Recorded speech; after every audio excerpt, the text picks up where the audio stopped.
Welcome to DisabiliTEA, a special edition of the Finding Avalon podcast. I'm Jenna, a disabled advocate and creator from Atlanta, Canada. Let's spill the tea on all things disability. I have Skye Polk joining me today from Lewisville, Texas. Skye is a chronic illness educator, content creator, and disability advocate who shares her lived experience navigating lupus, dysautonomia, neurodivergence, complex PTSD, and medical gaslighting. Through her online community building, Skye focuses on accessible health education, patient self-advocacy, and the emotional realities of living in a body that doesn't always cooperate. She's also a Hurricane Katrina survivor and a member of the 2S LGBTQ+ community and brings an intersectional, trauma-informed lens to her disability advocacy, which is much needed. Skye blends honesty, humor, and care to help others feel less alone while pushing for more compassionate, anti-ableist healthcare systems. Thanks for being here, Skye. Yeah, thank you so much for having me. I'm very excited to be here. Me too. So are you ready to spill some disability? I'm so ready. All right, let's go. So, Skye, what have you brought for tea today? So, I am a big Trader Joe's fan. So, I brought their Harvest Blend. It has cinnamon, orange peel, ginger, chamomile, a blend of just like basically all that is good and cozy. And it smells amazing. Anytime I make this tea, my partner is like, "What is that? Did you light a candle?" It's delicious. So, big fan. Have you tried this one? I have not. There's no Trader Joe's in my part of Canada. I know. For you, I'll flip you some because it's very good. Oh, well, thank you. Whenever I get to visit the US or other larger Canadian cities that might have it, I do. I run there. I love it. I know. Big Trader Joe's fan over here too. Yeah. Well, I'm drinking Dougal Tea Blend, and it's from Dougal Tea and Coffee, and that's Atlantic Canada's mushroom and tea coffee company. Something that I had never heard about until I had discovered it a few years ago at the farmer's market. And it's sold by this fantastic family business, and they're located on the South Shore of Nova Scotia in our province. And they're today's episode sponsor. And I'm drinking ginger cran, and it's a ginger cranberry tea infused with wild harvested shaga mushroom. So it gives you a little bit of an energy lift. And then I also have this one. I love their tagline, brew like a champignon, like instead of champion, champignons French for mushroom. Oh, cute. Yeah, yeah. And so this one's called Sleepy Mama Tea, and it has lion's mane and reishi mushroom, and it works for balance, brain function, and calm, which is something I could really use. Can't we all? Yeah. Well, I'm going to mail you out some of this if you would like to try it. I would love to do a little tea exchange with you. That sounds amazing. Perfect. Well, watch your mailbox. It's coming your way. Sometimes real change starts with a conversation over a hot drink. What disability related topic would you like to spill the tea about today? So, something that has definitely been on the top of my mind lately is medical gaslighting. I know a lot of us can relate to that. It's something I've been talking with my community about a lot. And I think when people think medical gaslighting, they think of it as this really egregious, obvious thing, but it can be really subtle and sometimes even maybe a little hard to recognize. It kind of makes you doubt your reality. If you have ever come out of a doctor's appointment, just kind of questioning yourself, not feeling heard, that can be a sign that you dealt with some medical gaslighting. And it can be as simple as someone dismissing your symptoms as anxiety or telling you that your labs are normal, even though you're reporting a decline in quality of life and functioning and dealing with pain, denied tests, denied referrals, not getting the treatment that you need and the access that you need.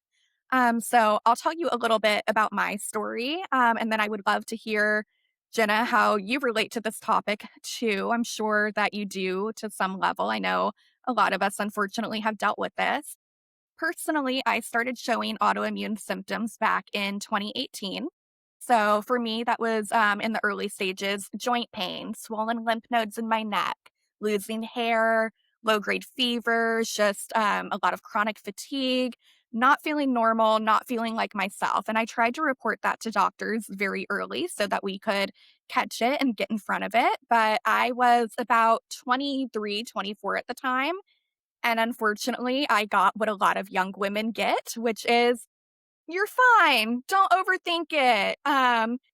Just increase your vitamins and work out more and drink water and all of that very able bodied advice that we get thrown at us. And of course, I did. I tried all the things. I cut out gluten, I cut out red meat. I started working out more and I just started getting worse and worse and losing more and more functioning. And everything kind of came to a head after I got COVID this past July, which was really unfortunate. And I just never fully really recovered. So I went back to the doctor and we finally ran an ANA panel. The only reason they finally agreed to run one is because I was hospitalized 4 times in a month. So it was finally very clear something was going wrong and escalating. And I thought once I got that first ANA, like, okay, cool. All my problems are solved now. They're going to listen to me. We're going to figure this out and I'm going to get treatment and I'm going to get relief. And unfortunately, that just wasn't the case. I saw 3 different rheumatologists, 2 primary care doctors, and 2 neurologists, and another handful of specialists as well. And they kept telling me because my labs still didn't have autoimmune markers that indicated what disease it was, that I was fine, that an ANA can be totally, normal if it's high, that I was healthy, despite reporting, escalating symptoms like seizures. And I was having a side of my face completely droop, ending up in the ER, just crashing over and over again. All of this to find out, fast forward a little bit to where we're at now, it was lupus. It was lupus the entire time. And it had escalated to the point where it had started attacking my brain stem, my spine. And once that happens, unfortunately, you're crossing the blood brain barrier. And once you cross the blood brain barrier, it's a lot harder to calm down those autoimmune attacks. So now we're kind of in the place of trying to backtrack and treat. And I am about 6 months behind in my treatment because of the amount of medical gaslighting that I experienced for so long. There's a lot of frustration there. There's a lot of grief there. And then I get so many messages every day from other women who are going through the same thing. So I'd love to hear about your experience. Is this something that you've dealt with too with your condition? It's it is, not shockingly and shockingly almost like a page out of my own book, and of many, many women and gender diverse folks who I have talked to, there's the same theme, same intertwined theme of being told that you look fine, you're probably just depressed or anxious, you're too young to be unwell. And I was having symptoms since early university, even a little bit before that, and really concerning symptoms to the point that I started having what seemed to be mini strokes, even though there was no one there to diagnose what had happened, with memory loss and collapse and loss of feeling in my legs and every kind of symptom flaring up. And I was told, take antidepressants, you'll be fine. Why don't you focus on having some babies and getting married? Yeah, because that will fix a central nervous system disease, which I was worried that I had and took over 20 years. And I had to spend some of my savings and go overseas to a hospital in France because Canadian doctors in 3 different provinces didn't listen. They just kept telling me, no, it must just be mental health. Nothing's coming up on your blood work. Everything's fine. However, there were MRIs done, but nothing followed up on. So for a long time, there was knowledge, but maybe overlooking. I don't want to say that it was purposeful. I think that professionals are very busy and, but there was massive gaslighting. I mean, it was so damaging that it gave me medical trauma. So whenever I go into a medical setting, I'm not the Jenna that other people know. If they saw me in a hospital or in a clinic, they would not believe it's the same person. I am shaking. I might not be able to sleep for nights and nights beforehand.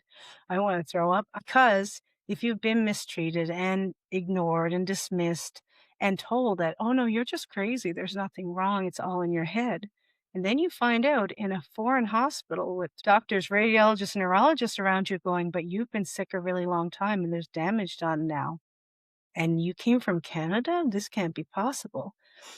And I remember coming back to Canada and even with those reports had a hard time getting anyone to listen. And even now that I have my diagnosis, thankfully I have it and thankfully I'm on treatment now.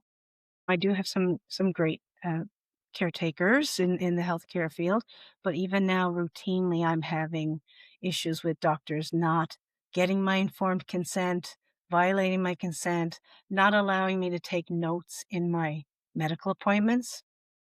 That's actually unethical. It's against patient rights.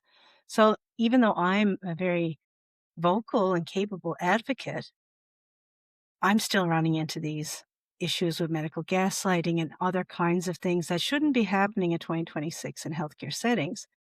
But also the amplified anxiety and medical trauma that I have makes it a little harder for me to push beyond those blocks when I do have something that's traumatic. And yeah, at the end of last year, I had such bad experiences in one particular clinic for like multiple months that I was ready to give up seeing any doctors ever again, stopping my treatment, and just saying, let this illness take me then, because I'm not going to have my dignity torn to pieces and be this distressed and like completely dysregulated.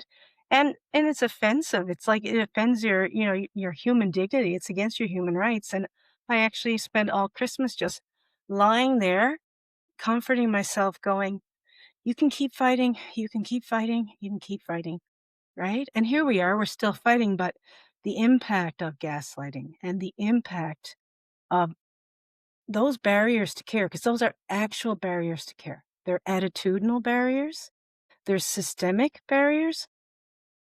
But yeah, it's still something, and I also never want to make healthcare providers who are working so hard and so overloaded after the pandemic. I get it. I have healthcare professionals in my close circle and in my family, and I really respect them, and I don't want them to think that I'm, completely trashing, their hard work.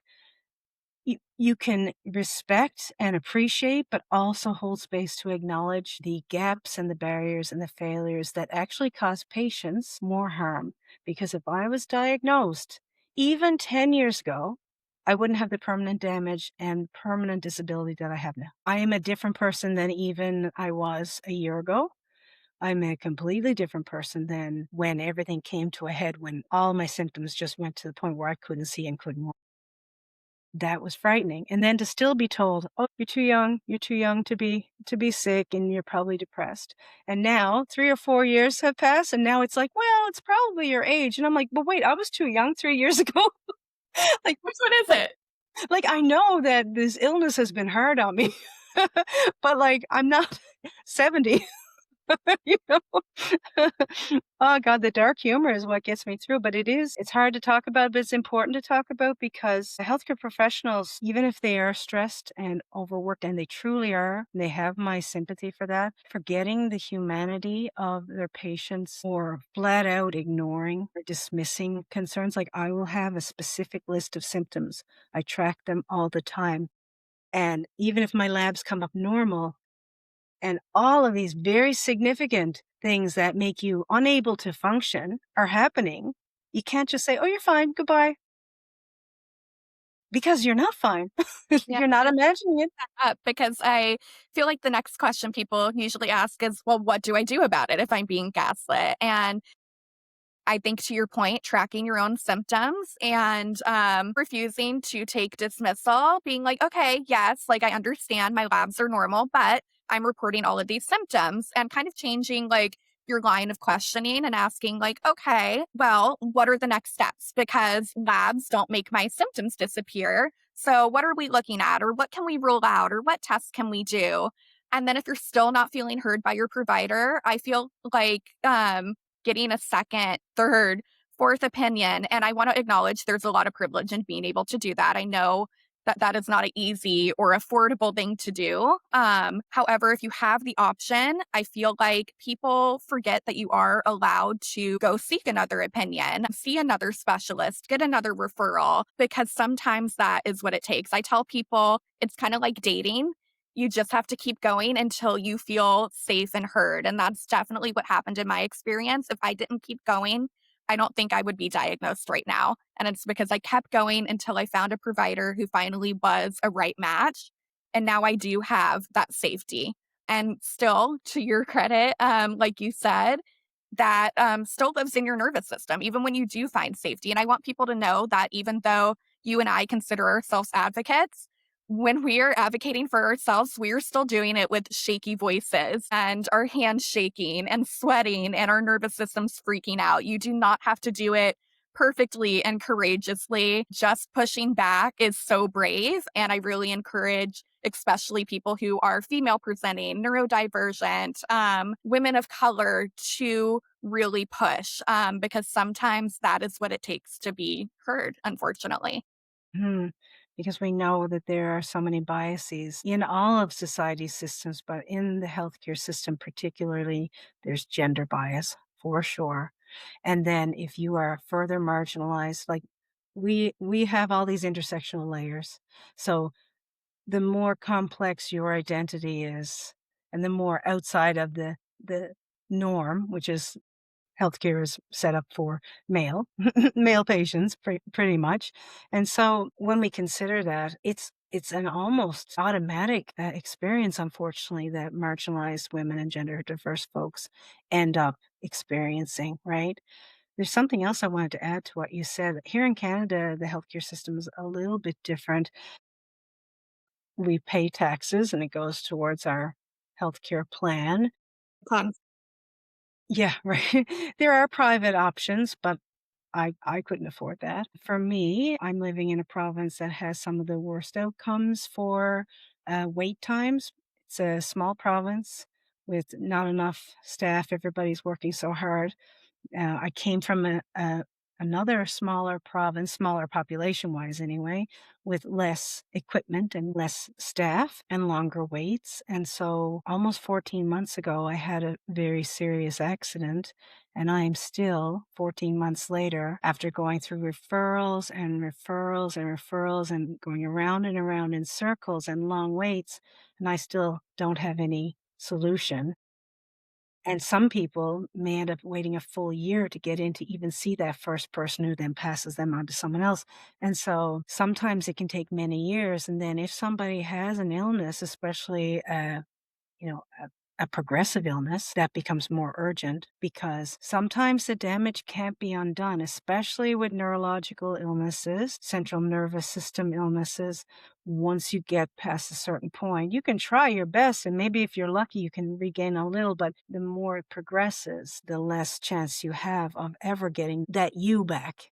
And like you say, there's a lot of grief associated with that. If I had known 20 years ago, 10 years ago, you know, even 5 years ago, getting on treatment faster could have saved a lot because we don't even know what's developing while we're on the wait lists and we have to advocate for ourselves. The other thing I wanted to add too is that a lot of patients aren't aware that they can ask their medical provider to record in their medical chart why. If you say, "Could you please send me for an MRI?" And if they say, "You don't need one," and you ask, "Why don't I need one?" And they might give you an answer. And a lot of times we just think, okay, they must know what they're talking about. We do respect and trust our doctors, but it's important to, if you keep having that result, getting the denied tests and denied diagnostics, you can ask, I would like you to record in my chart that I asked for this and that you refused it based on whatever your reason is, but I would like it recorded. Because for many, many years, I didn't even know that that was something because we're raised with the whole, doctors are gods and, we have to be really respectful and women are also socialized to be people pleasers and polite. And now I find myself being a little more comfortable with saying, Okay, I know you don't think the MRI is going to show anything, but can we just rule it out? I don't mind if I have to wait a long time. I just want an answer, and so thank you so much for ordering it. And sure enough, each time I've been told in the last year, that's not gonna show anything. 2 different times after pushing for it and waiting for it, they did. It did show something. We know our bodies, and we're obviously, we need medical practitioners, we need doctors and nurses and everyone who can help us, but we also need them to listen and to respect us as the people who are living in our bodies and experiencing it. Yeah. And I relate to you. I was told there's no way you have CNS lupus. That's way too rare. Only to find out that is exactly what I had, and I was correct. And I kind of beat the doctors to the punch. And one thing I want to piggyback off of what you said, this is rare, but it does happen. And I've had a few people ask me, so I want to throw it out there.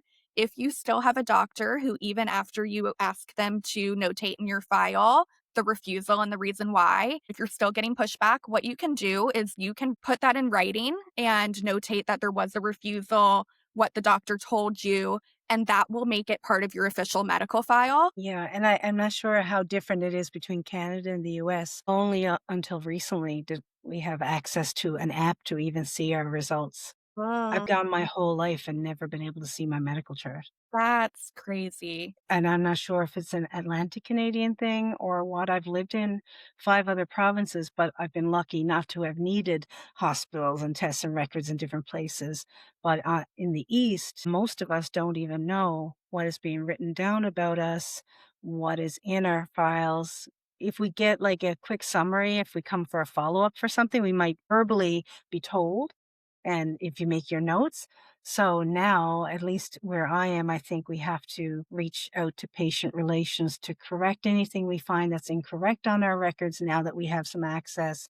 Yeah, and I know that there's always an option to pay for your medical records through a formal process or whatever, but the average patient, especially an overwhelmed, multiply disabled, chronically ill patient, neurodivergent patient, a patient whose first language is not English, whatever the case is, that process is not always easy to navigate or access, and then there's also quite a bit of financial impact if you have a very thick medical chart as well, and so that's something I've been starting to research because after having many, many months of last year being probably the worst experiences I've ever had in healthcare, and I was ready to give up, and then finally I kinda started to rally in the last few weeks, had my moment, and then I just said, "Okay, I need to equip myself with more information about how these systems work and what I can do, and not doing it to complain. None of us patients are doing it to be difficult or to complain. We're very concerned about how our lives are being impacted. It is frightening when your body stops working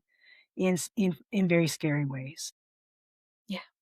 Yeah, we're in survival mode, definitely, and, it's a very scary, vulnerable thing, and so I think if we can arm people with any tools or resources that they can kind of anchor to during such a frightening time, that'll really, help people self-advocate. Mhm. I will tell you, even though I told you that I had some really rough experiences in the last year, I've had multiple appointments this month, and knock on wood, but I had 2 really excellent experiences with new practitioners in different areas that I had not seen before, and each time I actually let the doctor know, "Hey, I'm Jenna. Just wanted to let you know I'm high masking autistic, and so I may not seem it to you because a lot of the response I've gotten has been, but you make eye contact and you're very articulate, there's no way you can be, because there is still the stigma and the bias of what autism looks like, and there this is not correct, and there's some learning to be done, but I was kind of bracing myself calmly for, okay, they might come back with that kind of a reaction, and they said both of these different doctors in completely different parts of the city said, "Thank you for telling me that." And, like, it almost like, it filled my heart because I was like, "Oh my god, I feel like a human being." And, it's a tiny thing. It's a tiny, tiny thing. And I was taken aback like, "Wow, you believe me, and even if maybe you don't believe or aren't sure because 'cause I'm new to you and you don't know, and that's fine. You listened to what I said, you acknowledged it, and you thanked me for making you aware of it. I'm telling you, that was I've never had that. I've never had that, and it's a small thing, but it meant a lot after I was ready to completely give up seeing any doctors because the repeated trauma and gaslighting was so hard, and then also because I present very either subdued because 'cause I'm stressed or anxious because of the trauma, and because when you're neurodivergent, your sensory system is going off the charts in a hospital especially, and so I have said a couple of times too, if I seem anxious, this is not how I am in my life. This is how I am in a medical setting. It is not you. And I try to make that really clear so that hopefully they don't just think, oh, nervous Nelly. This is just somebody who's nervous, typical woman kind of, that kind of thing. But so, and when I've done that, I have had a softer reception to that recently, and please, please let that continue because that then calms my system more, and I can feel like I can create a trust with my care team or the person who I might see 4 or 5 times. Maybe I never see them again, but in that interaction, I felt like a human being, and I felt like it was becoming a safer space, Mm. right? Yeah, and I so resonate with that. I finally have found my rheumatologist, who is my doctor, who has really helped me heal, through my interactions with him. I think I've seen him 4 or 5 times now, and while, yes, of course, that trauma is still always kinda living in the background of your mind, every encounter that I have with this doctor just builds so much healing and safety and trust, and I remember the very first time I saw him, I left the appointment in tears, but not because I was, Happy tears. sad. They were tears of joy, and he had just given me a very hard diagnosis of CNS lupus, but that was the diagnosis I had been trying to get, and so to finally feel believed, it meant so much. It was so validating and built so much like trust and safety back towards myself even because I feel like medical gaslighting really erodes the trust that you have toward yourself because you have all of these people telling you that your reality and your lived experience isn't your reality and that really messes with you and your nervous system. It distorts your reality, and it's actually a facet of emotional abuse. If you were in a relationship or in a family or in a workplace where you're being gaslit and told that what you're seeing isn't happening, what you're feeling is not real, you can't trust yourself. I am the answer, and I'm judging you on this. You feel helpless, you feel confused, you feel worn down on top of all of your symptoms making you feel that way too. It can be very disempowering and disorienting. So you felt all that relief, the crying was a mix of things.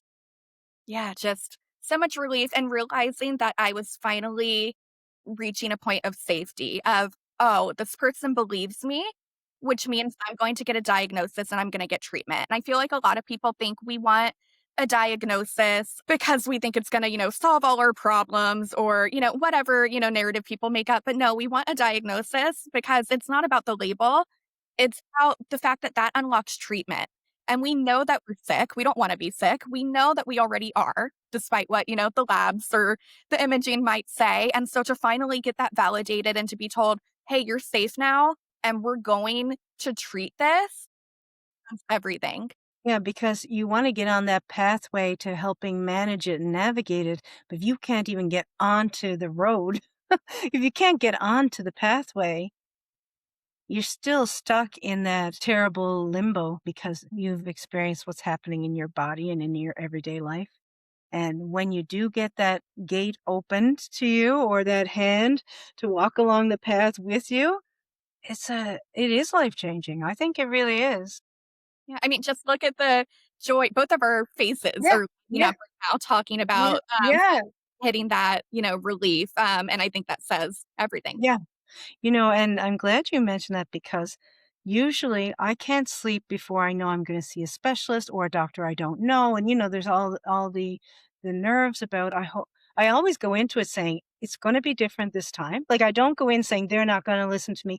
I try very hard to be like, today's going to be different. I'm going to go in with that hope. I'm not going to let past experiences cloud this interaction. I'm going to try to advocate the best I can respectfully. I don't want them to feel like I'm being a bad patient. Like we do all this to get to there. Often I can't sleep and I can't eat, and I sometimes can even throw up, and I definitely am not hungry.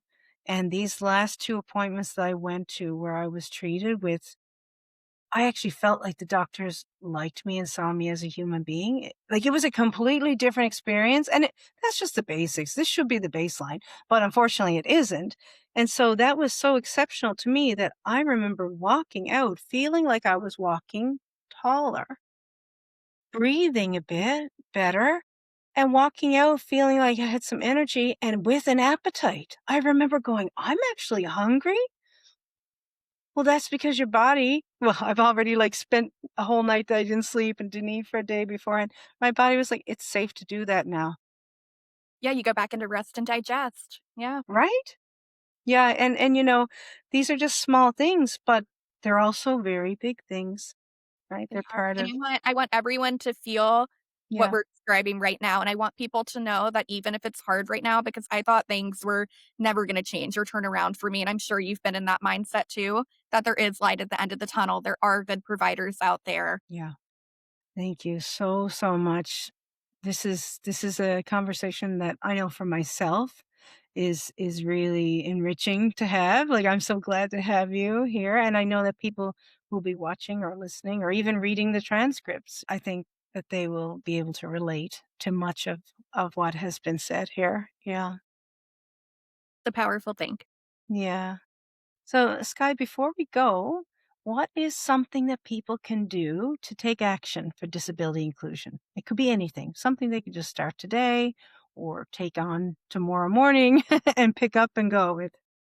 Such a great question, and I feel like there's so many ways to get involved. I mean, I'm still very new to the disabled community myself, so I'm always still learning and self-educating, so I recommend listening to disability podcasts, finding disabled authors, or following disabled content creators like you or myself. I post a lot over on Threads and have a lot of community discussions there, which have been so impactful and healing for me as well.